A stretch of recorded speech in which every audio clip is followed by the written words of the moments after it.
Hello everyone, welcome back to my channel family on flight mode. Last video में हमने world heritage site Hampi Vijayanagara साम्राज्य के बारे में टूर किया था, उसके बारे में बात करी थी, उसकी जानकारी के बारे में हमने बात करी थी कि किस तरह से वो आज र्यून्स में कन्वर्ट हो चुके हैं। सारे ही मंदिर महल जो भी चीजें थी वो हमने देखे थे लास्ट वीडियो में। इस वीडियो में हम जाने वाले हैं ऐसी जगहों पर जो रामायण से जुड़े हुई है। तो जिन लोगों को लगता है कि रामायण एक काल्पनिक कथा है, तो ऐसा बिल्कुल नहीं है। और हम सनातनी हैं और हमें पता है कि रामायण बिल्कुल भी काल्पनिक, कोई भी ऐसी काल्पनिक कथा नहीं है। ये एक सत्य घटना है। प्रभु श्री राम ने जब पृथ्वी पे जन्म लिया था तो कुछ जगहों पर जहां वो गए थे उसके प्रमाण हमें आज भी देखने को मिलते हैं, जिनमें से कुछ जगह पर हम आज जाने वाले हैं। तो सबसे पहले हम जाएंगे उस जगह पर जहां पर प्रभु श्री राम के प्रिय भक्त हनुमान जी का जन्म हुआ था। जी बिल्कुल सही सुना, हम जाएंगे उस पहाड़ी पर जहां पर हुआ था भगवान श्री राम के प्रिय भक्त हनुमान जी का जन्म। उसके बाद हम चलेंगे दूसरी जगह पर जहां पर प्रभु श्री राम अपने भक्त हनुमान और सुग्रीव से पहली बार मिले थे, उनकी भेंट हुई थी। तो उस गुफा में भी हम जाएंगे जहां पर सुग्रीव रहा करते थे। और साथ में ही हम देखेंगे वो भी झील जहां पर माता सीता ने अपहरण के समय अपने जेवर डाले थे, उस झील को। तो सारी जगह हम चलने वाले हैं। उसके अलावा है यहाँ पर माँ दुर्गा मंदिर, जहाँ पर बाली अक्सर माँ दुर्गा की पूजा करने के लिए जाया करते थे। उसके अलावा दो बहुत ही महत्वपूर्ण मंदिर जिनके बारे में हमें हम्पी में काफी ज्यादा जानने को सुनने को मिलता है। तो चलिए बिना किसी देरी के हम वीडियो को शुरू करते हैं। अंजनाद्री पर्वत पर चढ़ने से पहले हमने किया ये इडली और चटनी का नाश्ता, जो कि आपको 30 रुपए में मिल जाएगा पर प्लेट। बाहर ही मिलेगी आपको ये शॉप्स, तो अगर कुछ आप शॉपिंग करना चाहते हैं तो कर सकते हैं। छोटी छोटी काफी सारी शॉप्स हैं, तो वो काफी खूबसूरत लग रही थी यहाँ पर। तो बहुत बड़ी मार्केट नहीं है, बट अगर आप कुछ लेना चाहते हैं तो ले सकते हैं। ज्यादा खाने के ऑप्शंस भी नहीं है यहाँ पर, तो लिमिटेड चीजें ही मिलेंगी। प्राइस आपको 30 to 50 रुपीज में नाश्ता आप कर सकते हैं। तो अभी हम चलते हैं आगे और यहाँ से हमारे अंजनाद्री पर्वत पर चढ़ने की जो सीढ़ियां हैं वो यहाँ से शुरू होने वाली है। सबसे पहले आपको यहाँ पर अपने स्लीपर छोड़ देने हैं। 5 रुपीज पर पेयर आपको पे करना होगा। तो अब हम प्रभु श्री राम का नाम लेते हुए जय श्री राम और चढ़ते हैं हम ऊपर। 575 सीढ़ियां हमें चढ़नी है, देखते हैं कितनी देर में हम चढ़ जाते हैं।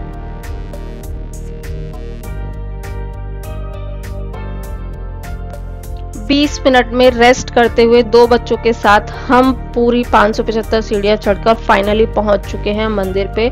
और ये हम मंदिर बिल्कुल पहुंच चुके हैं और अब हमें फाइनली दर्शन होने वाले हैं। बस थोड़ी सी भीड़ है, इस वजह से हमारे थोड़े से दर्शन में टाइम लगा, बट दर्शन बहुत अच्छे से हुए। और 5 से 6 फीट ऊंचे हनुमान जी यहाँ पर आपको दिखेंगे जिनके आप दर्शन करेंगे। तो हनुमान जी के साथ में ही जब आप देखेंगे वहां पर आपको प्रभु श्री राम का मंदिर भी मिलेगा, जहां पर प्रभु श्री राम माता सीता और भाई लक्ष्मण के साथ विराजते हैं। और वहीं मंदिर में मिलेगा आपको ये 25 किलो का वो पत्थर जो जिससे राम सेतु का निर्माण हुआ था। तो वो पत्थर यहाँ पर भी लाकर रखा गया, जिसके आप दर्शन यहाँ पर कर सकते हैं। कुछ समय पहले ही मुझे पता चला कि शिव जी का अवतार जो हनुमान जी के रूप में उन्होंने लिया था वो हम्पी के पास में ही जगह है जहाँ पर उन्होंने जन्म लिया था। तो मैं बहुत एक्साइटेड थी और हम बहुत टाइम से सोच रहे थे कि हम कब जाएंगे हम्पी और हमें वहां पर जाने का भी मौका मिलेगा, दर्शन करने का मौका मिलेगा जहां पर हनुमान जी ने जन्म लिया था। फाइनली हम आ पाए यहाँ पर। किस तरह से आप हम्पी में आने के बाद यहाँ पर आप किस तरह से पहुंच सकते हैं उसकी पूरी डिटेल वीडियो मैंने ऑलरेडी अपने चैनल पे अपलोड की हुई है। नहीं देखी है तो डिटेल मैं आपको दे दूंगी डिस्क्रिप्शन में, आप जाके चेक कर लेना कि कैसे आप अंजनाद्री हिल्स पर पहुंच सकते हैं। अब हम चलते हैं दूसरी जगह पर जो कि है सुग्रीव गुफा, जहां पर प्रभु श्री राम हनुमान जी से पहली बार मिले थे और सुग्रीव जी से उनकी पहली मुलाकात हुई थी, पहली भेंट हुई थी। ये है पंपा सरोवर, जहां से होते हुए रास्ता जा रहा है सुग्रीव गुफा के लिए। इसकी भी डिटेल वीडियो मैंने ऑलरेडी अपने चैनल पे अपलोड की हुई है, उसका भी लिंक मैं आपको डिस्क्रिप्शन में दे दूंगी कि किस तरह से रास्ता आपको मिलेगा सुग्रीव गुफा जाने के लिए, तो वो आप चेक कर लेना।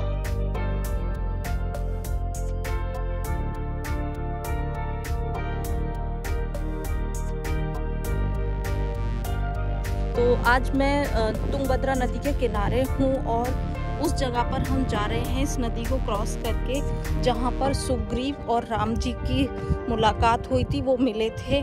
जो उनकी गुफा है वो ऋषिमुखी पर्वत पर है और यही मिल जाएगा आपको कोरेकल राइड करने का मौका, जिसके चार्जेस 200 से लेकर 1000 तक होते हैं सीजन के अकॉर्डिंग। तुंगभद्रा रिवर क्रॉस करके सबसे पहले हम पहुंच गए हैं सीता झील, जहां पर माता सीता के जो गहने हैं वो गिरे थे, और उसके बाद आगे ही रास्ता जा रहा है जो पहुंचता है सीधा सुग्रीव गुफा के लिए। और ये अभी हम देख रहे हैं, ये है सुग्रीव गुफा, देखने में बहुत छोटी है।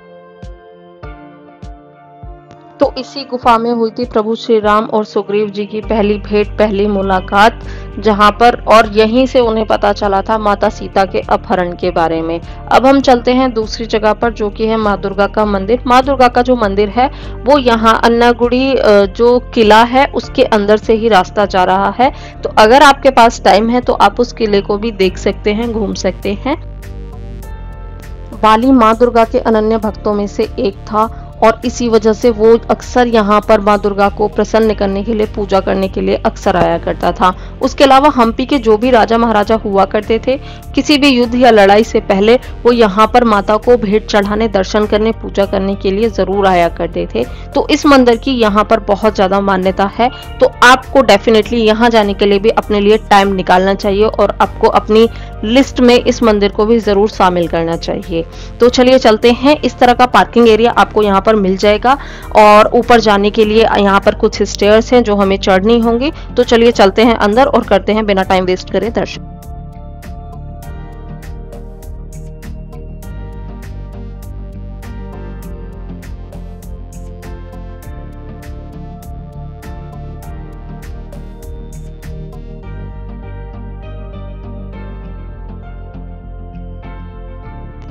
अब हम चलते हैं हम्पी के सबसे ज्यादा फेमस, प्रसिद्ध और सबसे खूबसूरत मंदिर विरूपाक्षा मंदिर पे, और जहां पर हम बहुत अच्छा टाइम बिताने वाले हैं। इसके लिए हमने स्पेशल अपने 2 घंटे बचा के रखे थे, क्योंकि हमें यहाँ पर सबसे ज्यादा टाइम देना था, क्योंकि मंदिर बहुत बड़ा है, बहुत ही अच्छे से हमें देखना था, जानना था इस मंदिर के बारे में। ये मंदिर विरूपाक्षा और उनकी पत्नी देवी पंपा को समर्पित है, जो कि भगवान शिव का ही एक रूप है।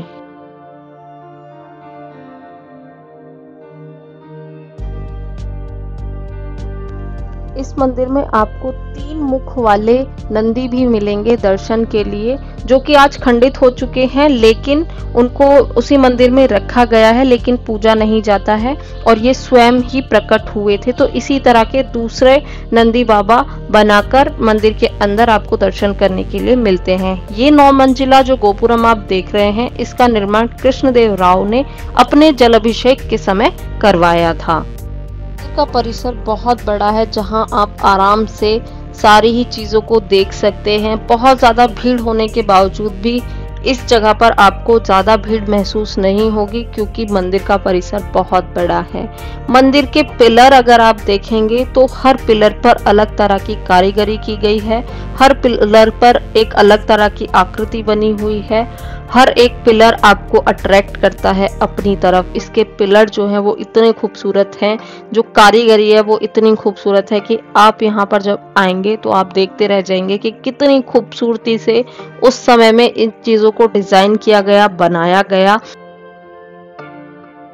और पहले के टाइम में जो भी पिलर, जो भी दीवार, जो भी आकृतियां बनाई जाती थी दीवारों पर और छत पर, तो उन सब का कोई ना कोई अर्थ हुआ करता था, और उन्हीं सब अर्थों को आप इसके पिलर्स पर देख सकते हैं। इस मंदिर के तहखाने में अगर आप जाएंगे तो यहाँ पर आपको इस तरह का एक होल दिखेगा, जहां से आपको परछाई जब सूरज की पड़ती है तो गोपुरम उल्टा नजर आता है। ये इस मंदिर की बहुत ही ज्यादा खास बात है। मंदिर में ही मिलेगी आपको ये लक्ष्मी, जिससे आपको आशीर्वाद लेना बिल्कुल भी नहीं भूलना है। तो हाँ, बिल्कुल लक्ष्मी से आशीर्वाद जरूर लें जब आप यहाँ पर आते हैं तो।